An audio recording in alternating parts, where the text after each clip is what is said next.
మహద్భ్యో ఋషిభ్యో గురుభ్యో నమః. ఈ మధ్య ఒక అణుశాస్త్రవేత్త రిటైర్ అయిన తర్వాత ఒక పరికరాన్ని కనిపెట్టాడు.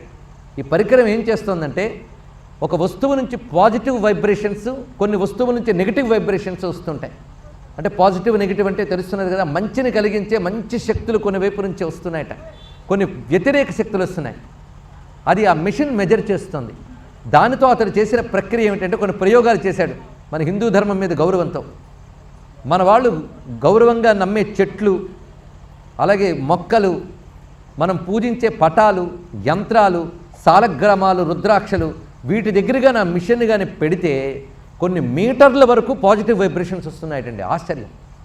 అంటే దివ్య శక్తి తరంగాలు, మంచి శక్తి తరంగాలు వాటి నుంచి ప్రసరిస్తున్నాయి. వాటిని మెజర్ చేసి ఆ మెజర్మెంట్స్ అనేది నోట్స్ రాశాడు ఆయన. చిత్రం ఏంటంటే అది విజ్ఞాన సదస్సులో, అంటే ఒక సైన్స్ సెమినార్లో ఆయన దాన్ని ఆ పేపర్ని ప్రజెంట్ చేశారు. అందరూ దాన్ని అభినందించారు. ఇది కూడా తెలుసుకోవాల్సిన విషయం. ఆయన మెజర్ చేసినవి ఏమిటి అంటే తులసి మొక్క, రెండవది మారేడు చెట్టు, ఇక మూడవది ఉసిరిక, నాలుగవది రావి చెట్టు, ఐదవది మర్రి చెట్టు, ఆరవది కదంబం. వీటి నుంచి వచ్చే దివ్యశక్తి తరంగాలు ఎంత ఉంటాయని మెజర్ చేసి చూపించారు అక్కడ. అందుకే మన పెద్దవాళ్ళు వాటిని దేవతా స్వరూపాలు, దేవతా వృక్షాలు ఉన్నారు, అక్కడ కూర్చుని జపం చేసినా సాధన చేసినా అధిక ఫలితం లభిస్తుంది అని చెప్పారు. అంతేకాదు ఒక దైవం పటం పెట్టి దానికి ఒక చందనము కుంకుమ పెట్టి అక్కడ ఒక పువ్వు పెడితే చాలు ఆ పటం నుంచి వచ్చే శక్తి తరంగాలు కూడా చూపించాడండి ఇక్కడ. ఒక రుద్రాక్ష, ఒక సాలగ్రామం, ఒక శివలింగం, వాటి నుంచి వచ్చే శక్తి తరంగాలు చూపించాడు. శ్రీచక్రం పెడితే అక్కడి నుంచి వచ్చిన శక్తి తరంగాలు మెజర్ చేస్తే కొన్ని మీటర్ల వరకు వ్యాపించిందట.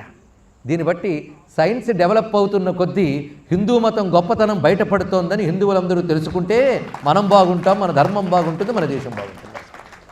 ఒక్క గరికపోచుకున్న మహిమ అటువంటిది. అందుకే నేను మనం చెప్పుకున్న సర్వరకములైన గ్రహదోషాలు, దుష్టశక్తుల్ని తరిమి కొట్టగలిగేటువంటి ప్రభావం దూర్వాంకురముల్లో ఉన్నది అని ఆశ్రయ శాండిల్య మహర్షి యొక్క పత్ని తెలుసుకున్నది. నిజానికి ఒక మునిపత్నికి ఇంత సందేహమా అంటే, మహాత్ములకు కూడా సందేహాలు వస్తాయి, కానీ వాళ్ళకి సందేహాలు తీర్చడం వల్ల లోకానికి ఉపకారం కలుగుతుంది. ఇది తెలుసుకోవాల్సింది ఇక్కడ. దీన్ని బట్టి దేవతలకు కూడా తెలిసి వచ్చింది దూర్వాంకురము యొక్క మహిమ. అటువంటి విఘ్నపతి దూర్వాంకురములతో ఆరాధించే వారికి విఘ్నాలు తొలగిస్తాడు. దూర్వాంకుర ఆరాధన ఎలా చేయాలో కూడా నిన్న మనం చెప్పుకున్నాం. పూజించేటప్పుడు 2 దూర్వాలు కలిపి పూజించాలి, అంతేగాని 2 దూర్వాలు మాత్రమే కాదు. 2 దూర్వాలు కలిపి మీరు సహస్రం చేస్తారో లేకపోతే మీ ఇష్టం, అంటే 2000 దూర్వాలు అవుతాయి. 21 దూర్వాల పూజ కూడా చెప్పారు. స్వామికి 21 సంఖ్య చాలా విశేషం. ఒక్కొక్క దేవతకి ఒక్కొక్క సంఖ్య చెప్పబడుతూ ఉంటుంది. అదొక సంఖ్యాశాస్త్రంలో కూడా సంఖ్యకి దేవతలకు అనుబంధాలు ఉంటాయి. ఆలోచిస్తూ ఉంటే ఎంత విజ్ఞానం మన ఋషులు ఇచ్చారో ఆలోచించండి. ఇక్కడ గణపతికి ప్రధానంగా 21 సంఖ్య చెప్తూ ఉంటారు. ఈ 21 దేనికి సంకేతం అయ్యా అంటే, మన ఇంద్రియములు మొత్తం 10 ఉన్నాయి. కర్మేంద్రియాలు, జ్ఞానేంద్రియాలు. ఈ 10తో మనం చేసే కర్మలు 2, పాపము, పుణ్యము. తర్వాత ఇవన్నిటి కలుపుకుని ఉన్నది ఒకటి మనస్సు. అది ఉంటే ఇవన్నీ జరుగుతూ ఉంటాయి. అందుకే సర్వేంద్రియములతో 10 ఇంద్రియాలతో మనం చేసే పాపము, పుణ్యము కలిపితే ఎన్నయ్యే 20. మనస్సుతో కలిపితే 21. 21 భగవంతుడికి సమర్పించడం అనేది చేస్తే ఈ 21లో ఉన్న దోషాలు పోతాయట. ఇది చూడండి విశేషమైన అంశం. అంటే భగవంతుడు మనం చేసేటువంటి కర్మలకి కొంత అక్కడ అనుభవింపజేసి మరికొంత ఇక్కడ అనుభవింపజేస్తాడు. ఇది తెలుసుకుంటే చాలు. ఇక్కడ కొన్ని శరీరం ధరించి ఇక్కడ అనుభవించవలసిందే, కొన్ని అక్కడ అనుభవించవలసిందే. అయితే ఇక్కడ అనుభవించేటప్పుడు బాగుపడడానికి అవకాశం ఉంటుంది, అక్కడ అనుభవించేటప్పుడు అనుభవించడమే తప్ప బాగుపడడానికి అవకాశం ఉండదు. ఇది తెలుసుకోవాలి. అందుకే ఈ శరీరంలో సుఖమో దుఃఖమో అనుభవిస్తున్నా మనం ప్రయత్నంతో వీటి నుంచి బయటపడి తరించడానికి అవకాశం మానవ దేహంలో ఉంటుంది. కానీ స్వర్గ నరకాల్లో మీరు యజ్ఞాలు చేస్తామని, పూజలు చేస్తామని లాభం లేదండి. ఏదైనా ఇక్కడే చేసుకోవాలి, తెలుసుకోవాలి ఇక్కడ. అందుకు ఇక్కడ కూడా మనం అనుభవించేటువంటి దుఃఖాలు ఎన్ని అంటే, ఋషులు 21 దుఃఖాలు చెప్పారు. మీరు ఎంత వెతికినా 22 దుఃఖం లేదు. 21 దుఃఖాలు మొత్తం క్లాసిఫై చేసి పెట్టేశారు. ఆ 21 దుఃఖాల నుంచి విమోచనం కలిగించడం కోసమే 21 దూర్వాంకురాలతో పూజించాలని పెద్దలు నిర్దేశించారట. చూసారా, మనం తేలిగ్గా చేసే పూజ వెనక ఎంత అద్భుతమైన జ్ఞానం ఉందో. మనం తేలిగ్గా స్విచ్ వేస్తే తేలిగ్గా బల్బు వెలిగింది, కానీ అందులోంచి ఆ శక్తి రావడం కోసమని ఎంత విజ్ఞాన శాస్త్రం వెనకాలుందో అర్థం చేసుకోండి. అలాగే మనం తేలిగ్గా చేసే గణపతి పూజలో అద్భుతమైన విజ్ఞానాన్ని పెట్టిన ఋషుల పాదాలకు మనం నమస్కారం చేసుకుందాం. అటువంటి దూర్వాంకుర మహిమను ప్రస్తావన చేసుకుని విఘ్నరాజు విఘ్నేశ్వరుడు యొక్క మరొక విషయాన్ని వాళ్ళ తెలుసుకుంటున్నాం. ఇప్పుడు చెప్పబోయే కథ పేరు విఘ్నరాజావతారము. అవతారాలు ఇద్దరికి ఉన్నాయండి. ఒకటి విష్ణువు, ఇంకోటి గణపతి. వీళ్ళిద్దరికి అవతారాలు ఉన్నాయి. ఇద్దరు వి అనే అక్షరంతో మొదలైన వాళ్ళే. విష్ణు, విఘ్నేశ్వరుడు, వినాయకుడు. పైగా ఇద్దరిలో లక్షణం కూడా ఒకటే. అందుకే శుక్లాంబరధరం విష్ణుం శశవర్ణం చతుర్భుజం. నిన్నటి వరకు మనం చెప్పుకున్నది గణపతి సర్వదేవతాత్మకుడని మాటిమాటికి చెప్తున్నాం. ఎందుకంటే వాళ్ళ అమ్మ అయ్య కలిస్తేనే గణపతి స్వరూపం అయిందని. కంఠమంతా శివస్వరూపం, కంఠం నుంచి క్రింది స్వరూపం అంటే అమ్మవారి స్వరూపం అని శివశక్త్యాత్మకుడు గణపతి అని చెప్పాం. కనుక వాళ్ళిద్దరు శివశక్తులు కలిసి గణపతిగా ఉన్నారన్న భావం అలాగే పెట్టుకుంటూ విష్ణువు కూడా అందులో ఉన్నాడని భావాన్ని చూపిస్తున్నారు ఇక్కడ. అందుకే ఉమాశంకరయోర్ యోగం సయోగో విష్ణు రుచ్యతే. ఇవన్నీ తెలియాలంటే మంత్రశాస్త్రపు లోతులు తెలియాలండి. ఆ లోతులు తెలిసిన వాళ్ళు ఇంకా ఆస్వాదిస్తారు. అంత లోతుగా వెళ్ళలేకపోతే కనీసం ఆసక్తిగా కథ విన్నా చాలు ఇక్కడ. ఎందుకంటే శివపార్వతుల్ని కలిపిగానే ఆరాధన చేస్తే అది విష్ణు ఆరాధనే అని చెప్తున్నారు ఇక్కడ. విష్ణు సర్వవ్యాపకమైన విష్ణుతత్వం చెప్తూ ఉన్నారు ఇక్కడ. ఒకప్పుడు పార్వతీదేవికి శివునికి వివాహమైంది. ఆ వివాహమైన సందర్భంలో సర్వదేవతలు ఆ పెళ్ళికి వచ్చారట. వచ్చినప్పుడు విష్ణువు పార్వతీదేవిని చూడగానే ఆయనకు ఒక కోరిక కలిగింది. ఈ తల్లికి కొడుగ్గా పుడితే ఎంత బాగుంటుందో అనుకున్నట్టు విష్ణువు. ఎందుకంటే అలాంటి మహాత్ములకు కోరికలు కలిగాయంటే లోకానికి ఏదో ఉపకారం కలుగుతుంది. విష్ణువు అలా అనుకోగానే వెంటనే పార్వతీదేవి మనస్సులో ఉన్నది గుర్తించింది. వెంటనే అన్నా అని పిలిచిందట. ఎందుకంటే విష్ణువు సోదరుడు అవుతాడు కదా అమ్మవారికి. అందుకే అన్నా నీ కోరిక తప్పకుండా తీరుతుంది, నువ్వు 2 రూపాలతో నాకు పుత్రుడు అవుతావు అన్నది ఇక్కడ. 2 రూపాలతో అవుతావని చెప్పారు. కనుక విష్ణువు యొక్క తేజస్సే ఆ శివుని ద్వారా పార్వతిలో ప్రవేశించి దివ్య రూపం ధరించింది అని పురాణం చెప్తున్నది. ఆ 2 స్వరూపాలు ఎవరయ్యా విష్ణు వంశతో వచ్చినటువంటి వారు అంటే ఒకటి గణపతి, 2 సుబ్రహ్మణ్యుడు. వీళ్ళిద్దరూ విష్ణు స్వరూపాలు తెలుసుకోవాల్సింది ఇక్కడ. అందుకే గణపతి సాక్షాత్తు విష్ణు స్వరూపుడే అనడానికి అనేక ప్రమాణాలు కనబడుతుంటాయి. అందుకే లక్ష్మీ గణపతి అనడం ఆయన విష్ణు స్వరూపుడు గనకనే సాధ్యమైంది. అది విష్ణుతత్వం గణపతి తత్వం ఒక్కటే. ఆ కారణం చేతనే శుక్లాంబరధరం విష్ణుం శశవర్ణం చతుర్భుజం.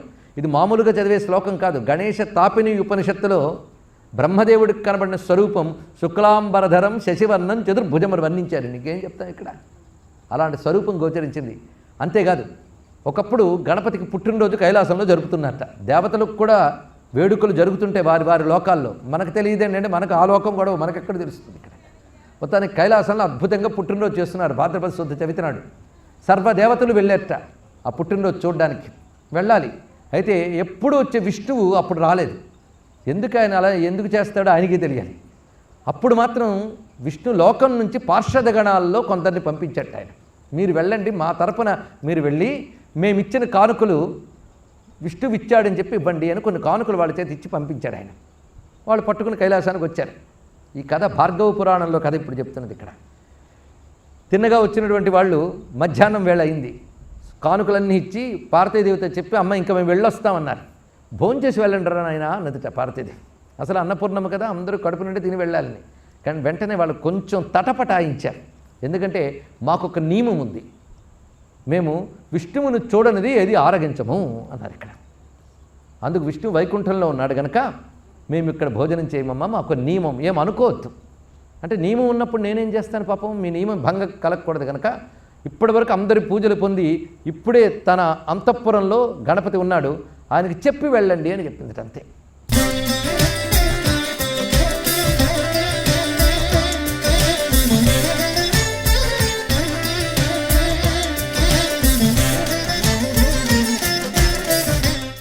ఇప్పటివరకు అందరి పూజలు పొంది ఇప్పుడే తన అంతఃపురంలో గణపతి ఉన్నాడు, ఆయనకి చెప్పి వెళ్ళండి అని చెప్పింది అంతే. వెంటనే వాడు చెప్పి వెళదామని చెప్పి ఆ గదికి వచ్చేటప్పటికల్లా లోపలికి రండి అని పిలుపు వినబడింది. లోపలికి వెళ్ళేటప్పటికల్లా ముందు గణపతిగా కనబడ్డవాడు వాళ్ళు చూస్తూ చూస్తూ ఉండగానే శంఖచక్ర గదాపద్మములు ధరించి నారాయణుడిగా దర్శనమిచ్చారు. వెంటనే వాళ్ళు వచ్చి అమ్మ భోజనం పెట్టమ్మా విష్ణు దర్శనం అయిందన్నారు. ఇప్పుడు తెలిసిందా మీకు? అంటే విష్ణువు ఎందుకు పంపాడో పార్షద గణాలని అర్థమైంది కదా. విష్ణు అంటే వైకుంఠంలో మాత్రమే కూర్చుంటాను అనుకోకయ్యా, నేను ఎక్కడ ఏ రూపంలోనే ఉంటాను అని, అది నా రూపం అని చెప్పడానికి వాళ్ళు పంపించాడు విష్ణువు. చూడండి ఇక్కడ ఈ కథలో నిజంగా అలా వెళతారండి. విష్ణులోకంలో ఉన్న వాళ్ళకి కూడా ఆకలిస్తుందా అని పిచ్చి ప్రశ్నలు తీయద్దండి, ఎందుకంటే మనం మేధావులం కదా. ఇక్కడ ఋషి ఉద్దేశం ఏంటో దర్శించండి. ఇదే నేను విష్ణువే గణపతి అని చెప్పాను అనుకోండి, పెద్ద ఉత్సాహం ఉండదు. ఈ కథలో కల్పించి చెప్పామనుకోండి నాటుకుపోతుంది. అది ఋషికి తెలుసు, ఆ టెక్నిక్ వాడాడంతే. అందుకు పురాణ ఋషులు ఇలాంటి కథల ద్వారా మనకి ఆ దేవతల యొక్క తత్వాన్ని సమన్వయించి చూపిస్తారు ఇక్కడ. అటువంటి విష్ణుస్వరూపుడు గణపతి అని మనం చెప్పుకుంటూ ఆయనకున్న పేర్లలో ఒకటి విఘ్నరాజ అన్నాం, వినాయక. ఇప్పుడు వినాయక నామానికి అర్థం చెప్పుకుందాం. రోజు కనీసం ఒక నామానికైనా మనం వ్యుత్పత్తి అర్థము చెప్పుకుంటున్నాం. వక్రతుండ నామం చెప్పుకున్నాం, హేరంబ నామం చెప్పుకున్నాం. అదేవిధంగా గణపతి నామం కూడా అయింది కదా. ఇవాళ వినాయక, ఎంత సాధారణంగా స్వామికి వినాయక నామం బాగా ప్రసిద్ధి. గణేశనామం ఎంత ప్రసిద్ధో వినాయక నామం అంత ప్రసిద్ధి. పైగా వినాయక, విఘ్నరాజ మహామంత్రాలు ఇవి చిన్న విషయం కాదు. ఎందుకంటే ఆ వినాయక అన్నప్పుడు వకారం అమృత బీజం, ఇకారం శక్తి బీజం. అందుకే వినాయక అనే శబ్దంలో ఏదో అద్భుతమైనటువంటి విషయం ఉన్నది ఇక్కడ. సిద్ధి వినాయక అని కూడా అంటాం కదా. అసలు వినాయకుడు అంటే ఏమిటో ఇప్పుడు ఆలోచన చేద్దాం. వినాయకుడు అనే శబ్దానికి ఒక అర్థం ఏంటంటే విగత నాయక వినాయక అని అర్థం. అంటే ఆయనకి ఎవడు నాయకుడు లేట. నాయకుడు అంటే రూలర్. ఆయన అందరినీ రూల్ చేస్తాడు, ఆయన రూల్ చేసేవాడు ఎవడు లేడు. అంటే ఆయనకు పైన మరొకడు లేడు అని చెప్పడం ఇక్కడ. అందరికీ ఆయన నాయకుడు, ఆయనకి ఎవడు నాయకుడు లేడు. ఇది వినాయక శబ్దానికి అర్థం ఇక్కడ. అంటే గణపతి లీడర్ అండి. గణపతి అంటేనే పెద్ద లీడర్. అందుకే లీడర్షిప్ క్వాలిటీస్ మనకు కావాలంటే గణపతిని బాగా ఆరాధించాలి. 10 మందిని నడిపించగలగాలి అంటే ఎంత శక్తి ఉండాలి. వాడి మాటకు ఒక రాణింపు ఉండాలి, వాడికి ఒక అద్భుతమైన ఆలోచన ఉండాలి. 10 మందిని స్ఫూర్తి కలిగించి బ్రతుకులు బాగు చేయగలిగిన ఒకనొక శక్తి ఉండాలి. ఈ నాయకత్వ లక్షణం కలిగినటువంటి దైవం ఎవరంటే గణపతి. గణం అంటే గ్రూపుకి లీడర్ గనక గణపతి. అందుకే ఆయన పేరు వినాయక. ఆయనకి పైన మరొకడు నాయకుడు లేడయ్యా అని ఇక్కడ. అందుకు రుద్రగణములు, ఇంద్రగణములు, బ్రహ్మగణములు, విష్ణుగణములు, సర్వగణములకు పతిగా ఉన్నటువంటి పరబ్రహ్మ గనక ఆయన వినాయకుడు అని పేరు. విగత నాయక వినాయక. ఇంకొక అర్థం చూద్దాం. వినయం అనే మాట విన్నాం కదా ఎప్పుడైనా. వినయనము కలిగించువాడు వినాయకుడు. ఇది శాస్త్రీయమైన మరొక అర్థం. ప్రతిదానికి 2-3 అర్థాలు ఉంటాయి, అని శాస్త్రీయమైనవి. వినయం అన్న వినయం అన్న ఒకటే. వినయం అంటే ఏమిటి చెప్పగలవా? వినయం అంటే ఒక దగ్గర అలా తలవంచుకుని వంగిపోవడమే వినయం అనుకుంటుంటాం. వినయం అనే మాటకు అర్థం శిక్షణ. సంస్కృతంలో వినయ శబ్దానికి అసలైన అర్థం శిక్షణ అంటే ట్రైన్డ్ అండ్ లెర్న్డ్. అది అనమాట ట్రైనింగ్ అండ్ లెర్నింగ్. అంటే బాగా శిక్షణ పొందేము, అంతవరకు పశువుల్లో బ్రతుకుతాం. కానీ విద్య నేర్చుకుని పెద్దల దగ్గర శిక్షణ కానీ పొందితే మన బ్రతుకులకు మార్పు వస్తుంది.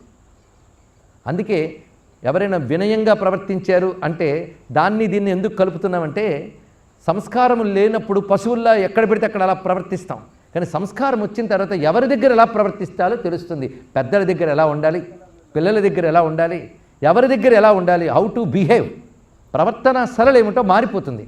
అందుకు అప్పుడు దాన్ని బట్టి వీడు శిక్షణ పొందాడు, వీడు చదువుకున్నాడు, వీడి సంస్కారం ఉందని తెలుస్తుందని.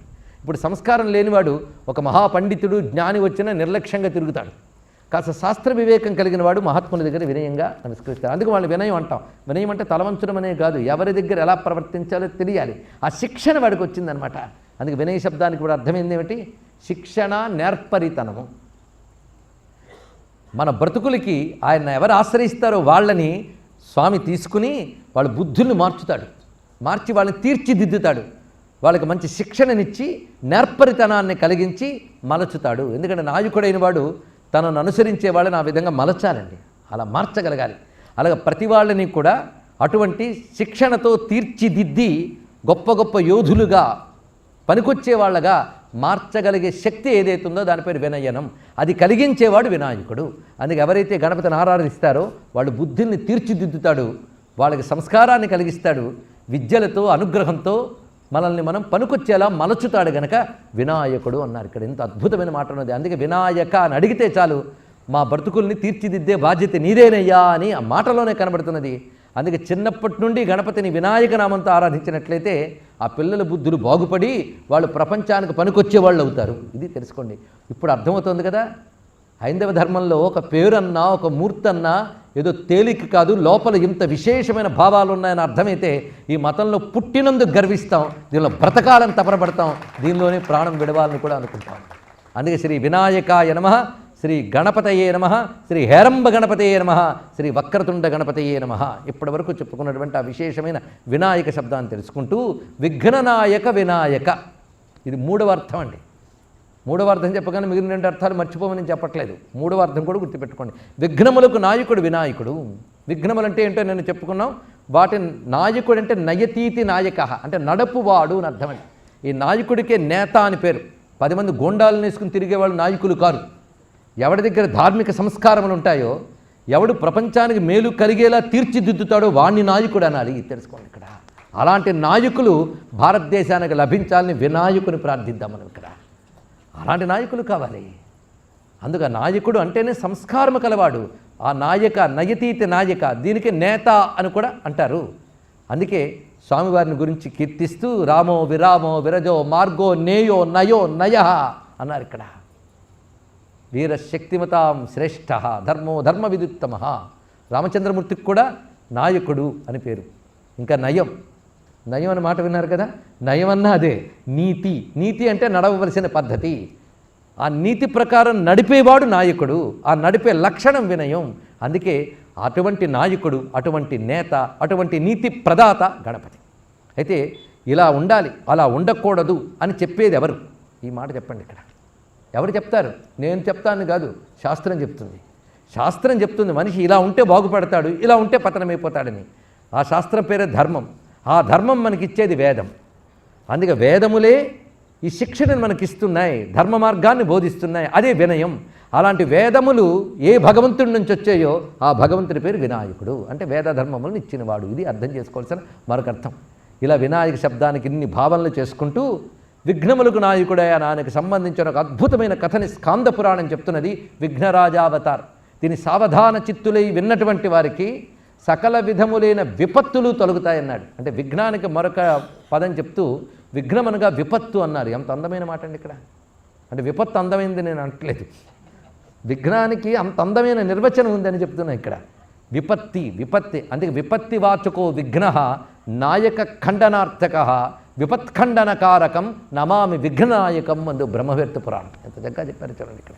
విపత్తులే విఘ్నములు, దుఃఖము, ఆపద, కష్టము ఇవన్నీ విఘ్నములే. చక్కగా బ్రతుకుదాము అంటే విఘ్నము రోగం, అదొక విఘ్నం. సాధన చేద్దామంటే విఘ్నం రోగం, ఏదో బాధ, మానసిక బాధ కావచ్చు, శారీరక బాధ కావచ్చు. కనుక విఘ్నము అంటే విపత్తు. ఆ విపత్తులు అవసరమైతే కలిగిస్తాడు, అవసరమైతే తొలగిస్తాడు. ఎందుకంటే దుష్టులకి, దుష్ట కార్యాలకి విపత్తు కలిగించగలడు ఆయన. ఆయన ఆశ్రయించిన వారికి విపత్తి తొలగిస్తాడు. అందుకే విఘ్నము, కాలము, విపత్తు ఇవన్నీ గుర్తుపెట్టుకుంటే ఇప్పుడు చెప్పబోయే కథలో ఉన్న మాధుర్యం మనకు అర్థమవుతుంది.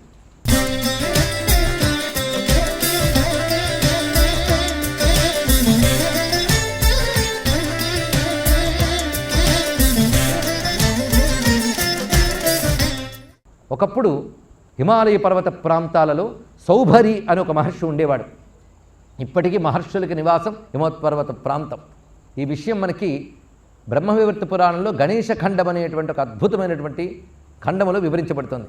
ఈ కథని మళ్ళీ మనకి స్కాంద పురాణంలో గణేశ వైభవం మనకి విశేషమైనటువంటి ఒక గ్రంథం ఉంది స్కాందంలో. దాంట్లో కూడా ఈ కథ చెప్పారు. విశేషమైన కథ ఇది. గణేశ పురాణంలో కూడా ప్రస్తావించబడుతోంది. ఒకే కథని 3-4 పురాణాలు చెప్తున్నాయి గణేశ వైభవంలో. చూడండి ఇక్కడ విశేషం. హిమవత్పర్వత ప్రాంతం, అక్కడ పురాణం హిమవత్పర్వత ప్రాంతాన్ని వర్ణించింది చాలా. ఎంత దివ్యమైనది ఆ పర్వతం. అక్కడ మహర్షులు తపస్సులను ఆచరిస్తున్నారు. అలాంటి మహర్షుల్లో సౌభరి అని ఒక మహర్షి తాను ఒక ప్రత్యేకమైన ఆశ్రమాన్ని ఏర్పరచుకుని నిరంతర తపస్విగా ఉన్నటువంటి వాడు. ఒకసారి ఆ సౌభరి ప్రత్యేకమైన తీర్థస్నానార్థమై అక్కడ ఉన్నటువంటి దివ్య నదుల వైపు వెళ్ళాడు ఆయన. ఆ సమయంలో గృహిణి, ఆయన పత్ని ఆశ్రమంలో ఉన్నది. అటు వెళ్ళిపోతున్నటువంటి గంధర్వుడు, ఆయన పేరు క్రౌంచుడు. ఈ గంధర్వుడు అక్కడ ఆ ప్రాంతానికి చేరుకుని ఆ సౌభరి యొక్క పత్ని యొక్క సౌందర్యం చూసి మోహితుడయ్యట. ఎందుకంటే దివ్యమైనటువంటి పర్వత ప్రాంతాల్లో దేవజాతులు తిరుగుతుంటాయి. దేవజాతుల్లో ఒకడు ఈ గంధర్వుడు. అక్కడికి వెళ్ళేటప్పటికల్లా ఆమె సౌందర్యానికి ముగ్ధుడై ఆ దుర్మార్గుడు తన యొక్క ధర్మవిరుద్ధమైనటువంటి కోరికను బయటపెట్టాడు ఆమె ముందు. అప్పుడు ఆమె అన్నది, గంధర్వుడివే, దివ్యత్వం కలిగిన వాడివే, నీకు ఇలాంటి అసుర బుద్ధులు పుట్టవచ్చా? పైగా పరస్త్రీని వ్యామోహించాడు అంటేనే వాడికి ఆయువు మూడిందని అర్థము. ఇది సనాతన ధర్మం యొక్క ఉద్దేశం. ఇది పరధనము, పరస్త్రీ ఈ రెండింటిని ఆశించిన వాడు నశిస్తాడు. ఇది శాస్త్రం చెప్తున్నటువంటి సనాతన ధర్మ విషయం. ఇది నీకు తగదు సుమా అని చెప్తూ ఉన్నప్పటికీ కూడా కామంతో కళ్ళు మూసుకుపోయినటువంటి ఆ క్రౌంచుడు ఆమెను బలవంతంగా ఎత్తుకు తీసుకుపోతున్నట్ట. అప్పుడు ఆమె ఆక్రందన చేస్తే అప్పుడే తీర్థస్నానం చేసి వస్తున్న సౌభరి చూశాడు, ఎదురుగా నిలబడ్డాడు. అప్పుడు ఆ క్రౌంచుడు వికటాట్టహాసం చేసేట, నువ్వు కేవలం ఒక మహర్షివి, నువ్వు నన్ను ఏమి చేయగలవు అని. వెంటనే సామాన్యంగా కనబడుతున్న మా దగ్గరున్న తపశ్శక్తి నీ యొక్క దేవత్వం కంటే చాలా గొప్పది సుమా. నువ్వు ఒక దొంగలాగా వచ్చి ఈ పని చేసేవి కనుక నువ్వు మూషికంగా మారిపోతావని శపించట్టాడు. ఒకసారి శపించగానే వెంటనే ఆమెను కింద విడిచిపెట్టి పాదాల మీద పడ్డాడు. ఇక్కడ చూసారా, అందితే జుట్టు అందికపోతే కాలు అనేసి ఒక అలాగూ సామెత ఉందిగా, పాదాల మీద పడ్డాడు. పాదాల మీద పడి సౌభరితో ఒక మాట అంటున్నాడు. నిజానికి పురాణంలో ఈ కథలు చదువుతుంటే వాళ్ళ మాటలు వినాలండి, అద్భుతం. మన స్టోరీ ఆసక్తిలో పడిపోయి మాటలు పట్టించుకోం, అసలు మాటల్లోనే ఉంది అందం. అక్కడ క్రౌంచర్ ఒక మాట అంటాడు, ఇవాళ ఈ చెడ్డ పని చేశాను కానీ ఈ చెడ్డ పని నా స్వభావం కాదు, నాకెప్పుడు ఇలాంటి దుర్బుద్ధులు ఎప్పుడూ పుట్టలేదు, ఇవాళ ఎందుకు ఇలా పుట్టిందా అని సిగ్గుపడుతున్నాను. నేను ఇప్పుడు ఎలకై తిరుగుతానన్న బాధ కంటే ఇలాంటి చెడ్డ బుద్ధి పుట్టిందే అని దుఃఖం నాకు ఎక్కువైంది. కనుకనే ఈ పాపం ఎలా పోతుందో చెప్పు నాకు అంటే, ఈ శాపాన్ని నువ్వు అనుభవిస్తే పాపం పోతుంది అన్నాడు ఇక్కడ. పైగా ఈ శాపం నేను నీ కోపంతో ఇచ్చింది కాదయ్యా అన్నాడు ఇక్కడ. చూడండి ఎంత అందమైన విషయమో. మహర్షులు కోపాన్ని జయిస్తారు, కోపంతో ఇవ్వరు. నువ్వు చేసిన పనికి ఇది ఫలితం అని చెప్పాను అంతే అన్నాడు. చూడండి ఎంత విషయం ఇక్కడ. ఇలాంటి పని చేసిన వాళ్ళు ఇలా అవుతారు, అందుకు నువ్వు అవుతావు, అదేం చేస్తాం, అనుభవించక తప్పదు. అంటే మీరు కరుణించి నన్ను అనుగ్రహించండి, ఏ దేహంతో ఉన్నప్పటికీ కూడా నేను దివ్యత్వాన్ని పొందగలిగేలాగా నన్ను అనుగ్రహించండి అని విమోచన మార్గాన్ని అర్థిస్తే అప్పుడు సౌభరి కొంతసేపు ఆలోచించి ప్రతిదీ కూడా దైవ నిర్ణయం ప్రకారంగా జరుగుతుంది. పరమాత్మ దివ్యమైనటువంటి అవతారాన్ని ధరించబోతూ ఉన్నాడు, అప్పుడు నువ్వు ఆయన్ని చేరతావు, ఆయన నిన్ను చేరదీస్తాడు అని. మరి అంతవరకు నేనేం చేయాలి అంటే, పైగా ఎక్కడ అవతరిస్తాడో చెప్పు, నేను అక్కడికి వెళతాను, ఎదురు చూస్తాను అంటే అవన్నీ ఇప్పుడు నీకు తెలియవు. అంతవరకు నువ్వు తపస్సు చేయవు, ఆ తపస్సుకు ఫలితంగా ఆయన ఎక్కడ అవతరిస్తాడో నీకు తెలుస్తుంది, అప్పుడు వెళ్ళన్నాడు. చూడండి ప్రణాళిక ఎంత గొప్పగా ఉందో. అంటే ఆ పరమాత్మ దగ్గరకు నువ్వు వెళ్ళాలన్నా, ఆయన నిన్ను చేరదీయాలన్నా నువ్వు ముందు శుద్ధుడివి కావాలి. అందుకే నీకు పరమాత్మ వద్దకు వెళ్ళు అని చెప్పడంతో నువ్వు ఇప్పటి నుంచి కూడాను ఆ పరమాత్మని ధ్యానం చేయి, ఆయన్ని ఉద్దేశించి జపం చేసుకో, ఆ మూషిక ఉపాధితో నా పని చెయ్యి. అంటే ఎలకగా మారినప్పటికీ కూడా ఋషి అనుగ్రహంతో జాతస్మృతి అంటే తను ఎందువల్ల ఇలా మారాడో గుర్తుపెట్టుకుని లోపల తన మంత్ర ధ్యానం చేసుకుంటూ నువ్వు కొంతకాలం తపస్సు చేయి. నీ తపస్సుకు ఫలితంగా ఆ స్వామి ఎక్కడ ఆవిర్భవించబోతున్నాడో నీకు తెలుస్తుంది, అప్పుడు అక్కడికి వెళ్ళు. ఆ తర్వాత ఎలాగా ఆయన చేరదీస్తాడు ఆయన ఇష్టం.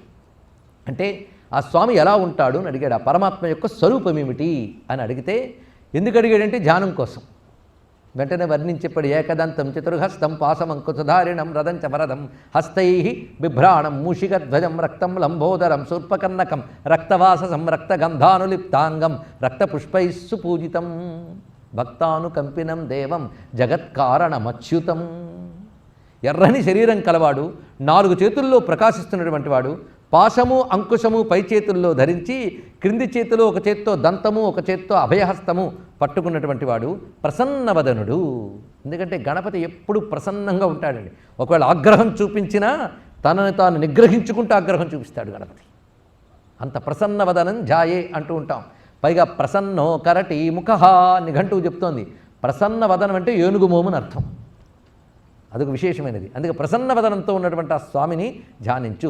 యోగులు ఈ స్వరూపాన్ని ధ్యానించి యోగ సిద్ధి పొందుతూ ఉంటారు కనుక ఆ స్వరూపాన్ని ధ్యానించు. ఇలా ధ్యానించిన వాడిని యోగి అంటారు అని ఎప్పుడైతే వివరించాడో సౌభరి, అది శాపంగా కాకుండా ఉపదేశంగా తీసుకున్నాడు. లేకపోతే గంధర్వుడిగా తిరిగితే ఏం లాభం, స్వామి చేరదీస్తే ఇంకా గొప్పది. అందుకే మనం ఏ ఉపాధిలో ఉన్నా భగవంతుడికి దగ్గరైతే అదే గొప్పది, ఇది తెలుసుకోవాల్సింది ఇక్కడ.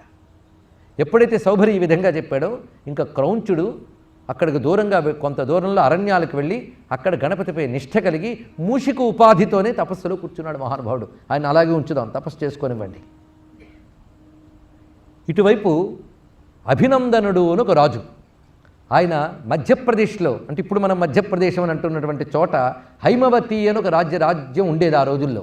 ఆ హైమవతి రాజ్యానికి అభినందనుడు రాజుగా ఉండేవాడు. ఆయన అనేక యజ్ఞములు చేసేవాడు. పూర్వ పరంపరను అనుసరించి తన పూర్వీకులు తన తండ్రి తాతలు ఏ విధంగా రాజ్యపాలన చేశారో ఆ విధంగా రాజ్యపాలన చేస్తూ యజ్ఞములు మొదలైనవి చేస్తున్నటువంటి అతడికి ఒకసారి కొత్త బుద్ధి పుట్టిందిటండి.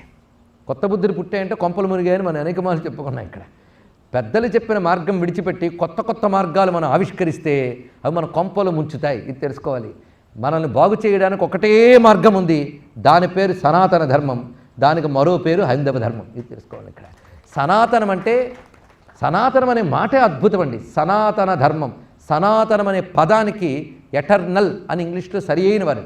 ఎటర్నల్ అంటే శాశ్వతం అని అర్థం. ఇక్కడ సనాతన ధర్మం అంటే శాశ్వత ధర్మం, అది మారదు. సూర్యుడు తూర్పున ఉదయించను, అది మారదు. అవి ఎలాగైతే మారవో సనాతన ధర్మం కూడా మారదు.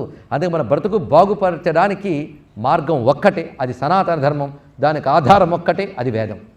కనుక వేద పురాణ ఇతిహాస స్మృతుల ద్వారా ఆ సనాతన ధర్మం మనకు వ్యాపిస్తుంది.